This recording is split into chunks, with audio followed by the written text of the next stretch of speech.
Hi, it's Tracy Bild, CEO of Bild and Company.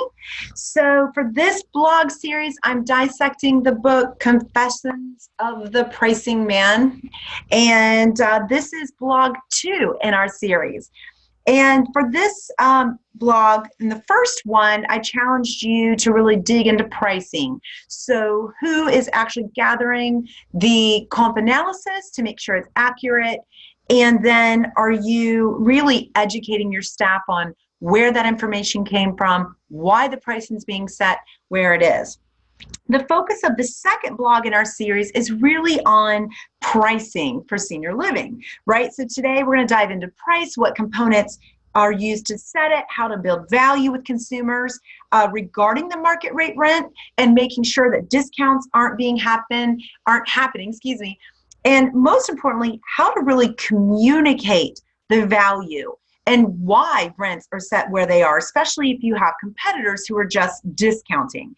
The other new concept I'm going to introduce you to in this video blog that I found really interesting and had never heard of are called second order effects. And for me, this is really a game changer. So make sure you stay till the end of this video blog. This is education. I try to keep them short, but I also want to make sure you can really take away something to implement. So what does price actually mean? So if you're following along in the book with chapter 2, price in its simplest form is the number of monetary units a consumer pays for a good or a service, right? We know that. So a gallon of milk might cost $5, a large coffee, $3, a movie ticket might run you $10. In purchasing these items, we know exactly the value that they're bringing to our lives. And so if we look at senior living, right, and we look at price, it's a little more confusing. It's not as easy as saying, I'm paying $5 for this gallon of milk. We can't just say assisted living is $4,000 a month or independent living is $3,000 a month. There are many dimensions of pricing in senior living. So if you're looking at those, what might they be?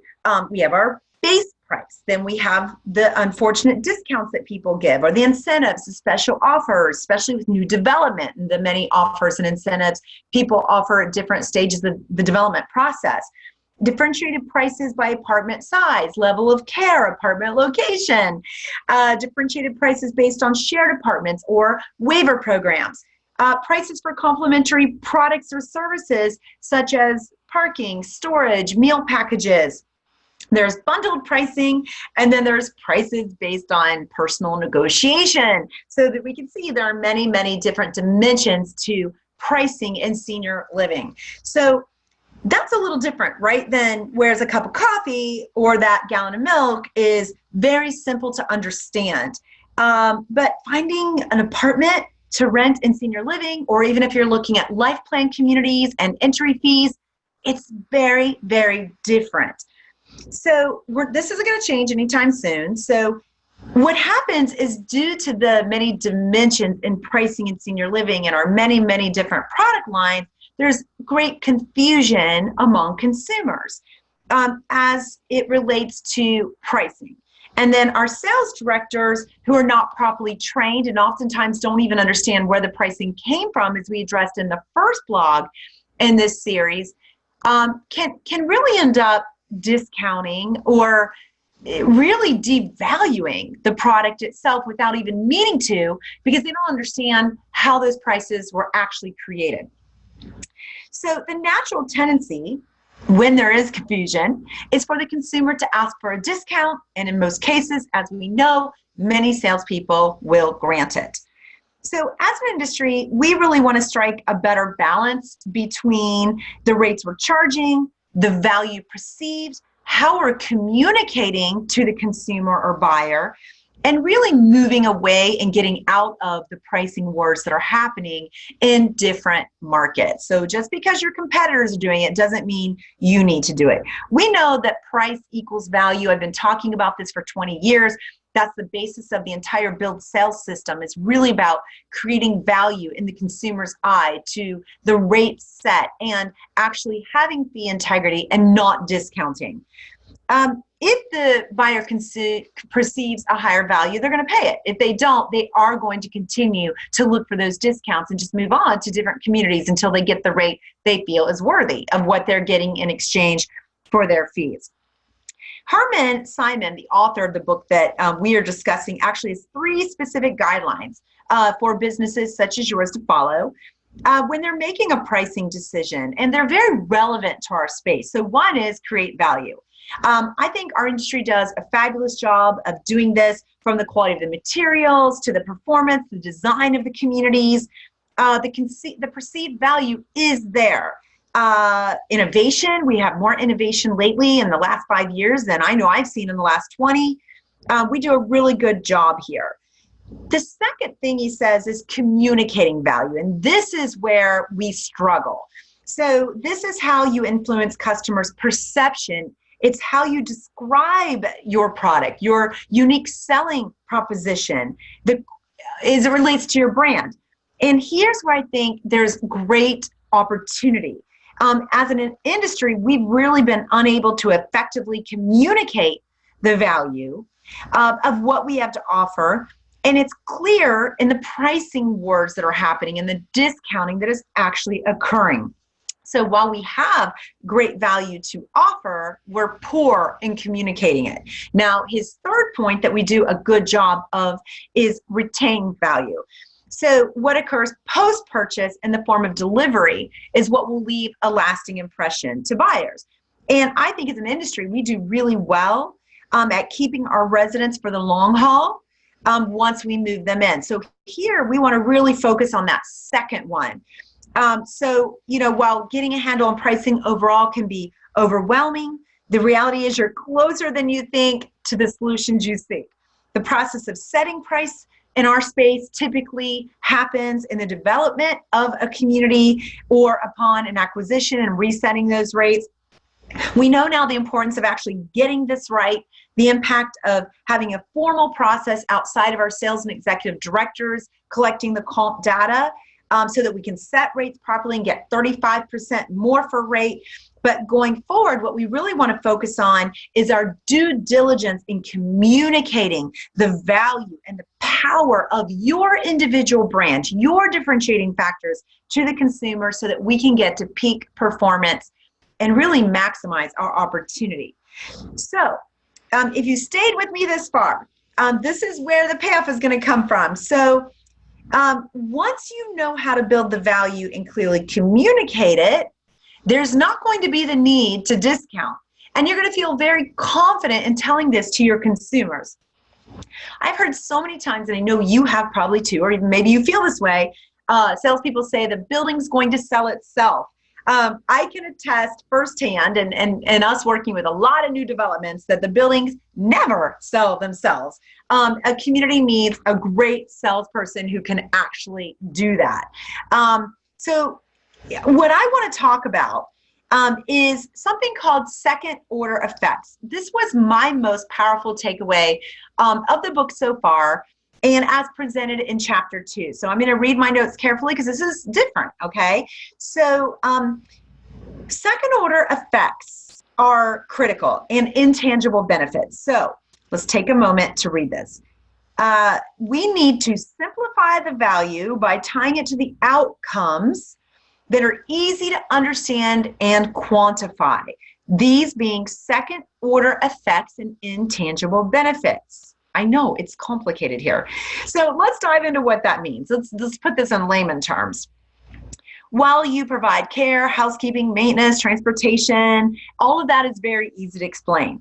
The second order effect is what we want to focus on as part of this second chapter series, which is quantifiable data and the impact of these services on your actual buyer.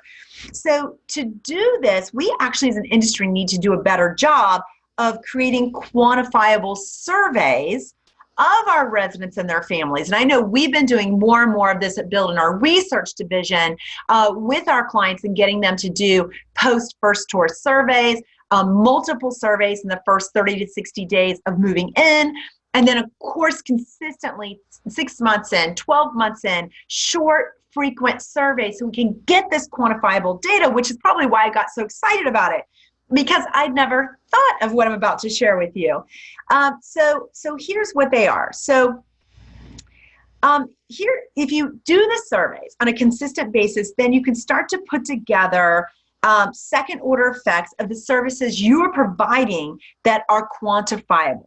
So here's some examples, and these are in the blog as well. You can then say, upon surveying, 96% of our residents surveyed confirmed our community keeps them safer than when they were living at home alone. So clearly we need a survey question around safety and how they feel once they've moved in.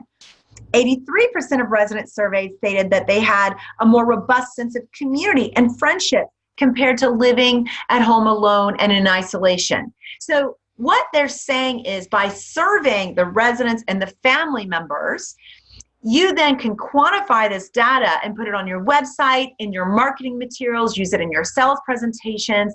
I think it's actually really powerful. If you're doing a good job, your second order effect data should be really strong. 93% of surveys stated that residents surveyed said their diets were more nutritious due to the quality of ingredients and consistency of meals as compared to living alone. 78% of residents surveyed have seen improved health as a result of their move to our community. 72% of residents surveyed stated that upon moving to our community, they saved $300 or more per month compared to their prior living situation. So these are just examples that we would be able to create, or you, by surveying your residents or even those looking to make a move, to come up with quantifiable data to serve as second order effects to use in marketing, right? So that not only do you build the value, right, but you can communicate the value. So imagine the impact of conducting a digital survey, which is 5-6 questions, that was proactively built around the constraints that are keeping seniors from moving sooner versus later, and being able to share the impact that moving to your community has had on residents in quantifiable terms. Now, I can't make this video blog 2 minutes. You see why? We are learning here. And to change the course of sales and how you're communicating, you have to actually listen, learn, take notes, role play, execute. So I hope you're finding this valuable. So as we continue this discussion around this complex but very important book, I want you to remember that emotion is still the key driver to closing sales in senior living, even when price is beyond a buyer's comfort level. The goal of this pricing study book is to really further enhance your sales process by proactively addressing barriers, supporting a buyer's decision to move with quantifiable data that you're able to put together to reinforce the value of your community, and so that they can really understand when we say, you know, it's $6,500 a month for the 3 levels of care and assisted living, and their jaw drops on the floor, and your salesperson doesn't really understand why it's so expensive because they could maybe never afford it, or their parent.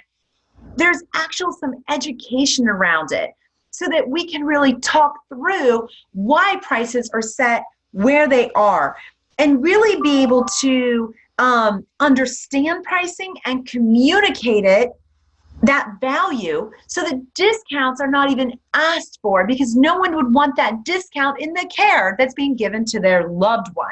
And we can get on to the business of properly caring for seniors in a way that we can deliver upon, because we're not cutting corners and discounting, and the family becomes a raving fan. So I always like to see you take action. If you would like objective insight into where your rate should be, or you would like help in creating a survey that could quantify the value of your community, as I explained in this video blog and in my actual written blog, just shoot us an email at revenue@bildandco.com. We'll reach out to you. We're happy to do that first survey on the house. They're very affordable beyond that time period. Stay tuned for blog number 3 in this series. Our goal here is to really digest, break down pricing, better communicate it to all of your stakeholders, and get the pricing that you have set your rate at versus discounting to drive profitability, and most importantly, have the funds to deliver on the promises being made in sales that operation has to execute on. So lots of language here, lots of new thinking principles. I hope you found this helpful. Please leave your comments. Love to hear from you. My email is tbild@bildandco.com should you want to reach me directly. Thank you.